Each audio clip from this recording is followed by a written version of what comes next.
মানুষের দুয়ারে হাজির হচ্ছি। আজকে আমাদের ঐতিহ্যবাহী শহর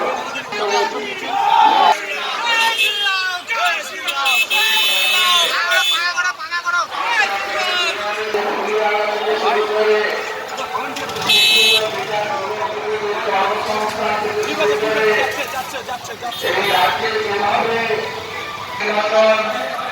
জাতীয় সুরক্ষার প্রশ্ন, আপনার সুরক্ষার প্রশ্ন, কংগ্রেস সুযোগ পেয়েছে 34 বছর বাঙালি মানুষের স্লোগান নিয়ে আমরা মমতা বন্দ্যোপাধ্যায়কে চেয়ারে বসিয়েছিলাম। মমতা বন্দ্যোপাধ্যায়ের আমলে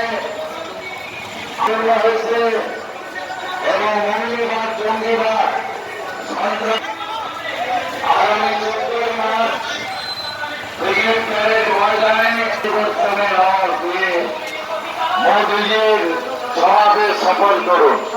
তোলাবাজি বন্ধ হোক, সিন্ডিকেট রাজ খতম হোক, কাটমানি বন্ধ হোক।